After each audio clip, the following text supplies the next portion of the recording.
ଦୋକାନରେ ବସି ବସିକି ଅର୍ଗସ୍ ନ୍ୟୁଜ୍ରେ ଯେଉଁ ସଂଗ୍ରାମ ଭାଇଙ୍କର ଦେଖୁଥିଲି ପଡ଼କାଷ୍ଟ। ସଂଗ୍ରାମ ଭାଇ କି ସଂଗ୍ରାମ ଯାହା ବି ବହୁତ ସୁନ୍ଦର ଗପଟେ କହିଲେ, ଯେଉଁଥିପାଇଁ କି ମୋ ଆଖିରୁ ବି ଲୁହ ଆସିଗଲା। ଗପଟା ସମ୍ପର୍କ ନେଇକି ଥିଲା। ବେଶୀ କରି ସାରାଂଶ ଏଇଆ ଥିଲା, ଯେତେବେଳେ କେହି ଆମ ପାଖରେ ଥାଏ ତାକୁ ନେଇକି ଆମେ କେବଳ ତା'ର ଯେତେ ସେ ଭଲ ହେଇଥାଉ ଆମେ ତା'ର ଖରାପ ଗୁଣ ହିଁ ଖୋଜିଥାଉ, ଯେ କେଉଁ ଜିନିଷଟା ତା'ର ଖରାପ ଅଛି। କିନ୍ତୁ ସାଧାରଣତଃ ସମସ୍ତେ ବି ଜାଣିଛନ୍ତି ମରିଗଲା ପରେ ଗୋଟେ ଅତି ଖରାପ ଲୋକକୁ ବି ତା'ର ଭଲ ଗୁଣ ହିଁ ଲୋକ ଭାବନ୍ତି।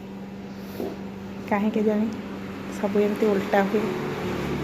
ସେଥିପାଇଁ ମଣିଷ ଯେତେବେଳେ ପାଖରେ ଅଛି, ଯଦି 90% ଖରାପ ଭିତରେ ତା'ର 1% ଭଲ ଅଛି, ଆଉ ଆପଣଙ୍କର ତା ପ୍ରତି ଯଦି କିଛି ଭଲ ପାଇବା ବା ଦୁର୍ବଳତା ଅଛି, ତାକୁ ସବୁବେଳେ ମାନେ କ'ଣ କହିବି, ବାନ୍ଧି ରଖିବାକୁ ଚେଷ୍ଟା କରନ୍ତୁ। ବାନ୍ଧି ରଖିବା ଅର୍ଥ କେବଳ ରସିରେ ନୁହେଁ, ସ୍ନେହ ଶ୍ରଦ୍ଧା ଭଲ ପାଇବା, ଯେଉଁଟାକି ଆପଣଙ୍କ ତରଫରୁ ତା ପାଇଁକି ଭଲ ପାଇବା ତ ନାହିଁ, ଯଦି କିଛି ନାହିଁ କିନ୍ତୁ ଭଲ ପାଇବା ଯଦି ଅଛି, ସେ ଲୋକ ହେଉ କି ସେ ଜିନିଷ ହେଉ କିଛି ବି ତାକୁ ବାନ୍ଧି ରଖିବା ଉଚିତ। କାରଣ ମରିଗଲା ପରେ ତ ଆମେ କାହା ବିଷୟରେ ବି ଭଲ ବିପଦ କହିପାରିବା, କିନ୍ତୁ ବଞ୍ଚିଲା ବେଳେ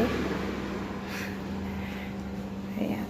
ବହୁତ ଭଲ ଲାଗିଲା ଗପଟା, ଆଉ ଲିଟରାଲି ମୋ ଆଖିରେ ଲୁହ ଆସିଗଲା।